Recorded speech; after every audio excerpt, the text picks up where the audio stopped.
Right from the beginning, this goes back to the council's initial decision to declare a climate emergency, and one of the very early decisions the council made was that we should start at home. Carbon calculation is quite complicated, so again we've decided to start very simple, and really we're looking initially at the carbon burn that we ourselves as a council control. We've managed to have a significant reduction in the first year of that, bring us down from 68 to 42 tonnes. So that's a very significant achievement, twice what we had calculated, and it's given us a good start. And that's the real base from which we're going to be working from, particularly for this year. But other things running in parallel, which we'll come on to talk about, wildflower meadows. The council have been planting a number of them, both from an ecological and biodiversity point of view, but also they contribute towards carbon reduction. And we're going to talk a lot about the trees and tree planting that we're involved in shortly. And procurement. So one of the big things that we've done in the current year just gone is we've looked at the materials we use.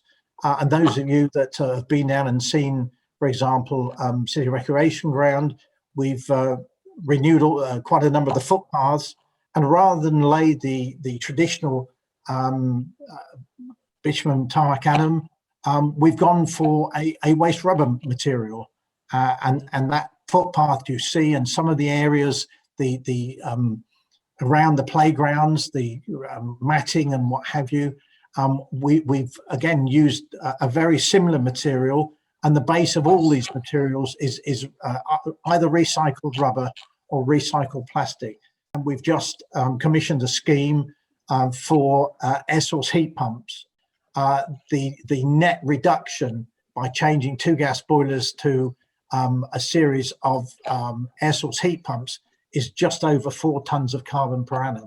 Any energy we don't use, we can sell back to the grid, so it has a double benefit, and obviously that's part of our payback, but any we do from here onward under the current regime is actually free electricity. In total, there are 148 footway lights in the Borough of Newbury. As and when we have to replace them, what is the lowest possible wattage in terms of bulb use that we can put in there but still maximize the light? We have 5 experimental units in, providing us what we want, and that's something like a 48% reduction in carbon, but actually a 10% increase in illumination. So we've also got some bits of work on waste, which is obviously a smaller contribution in terms of carbon footprint, but I think again it's sort of another environmental issue that many of us are really keen to see tackled. And we do have, again, we have surprising sort of little corners of wildlife tucked away. I think this picture of a pyramidal orchid is from Newtown Road Cemetery, which as it is one of those where actually you're in the middle of town, but there's this fantastically biodiverse site which not necessarily that many people would know about. You walk past, but it's got some lovely undisturbed grassland in there. So that's one we have. So just looking at actually the more traditional parks, as you might call them, what could they actually offer for wildlife, and could they do better?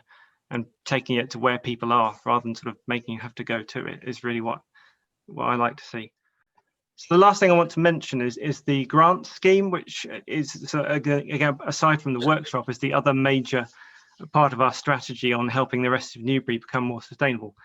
And we've awarded 2 so far, pleased to say. The basic idea is we've got £10,000 available each year for projects which reduce emissions or any other sort of beneficial actions climate-wise that occur in the parish of Newbury. And the only requirements really are meeting our usual grant scheme requirements, which I will show you, or I can point you out where to find them. But also to come back to one of these events in the future and tell us how you got on and what happened.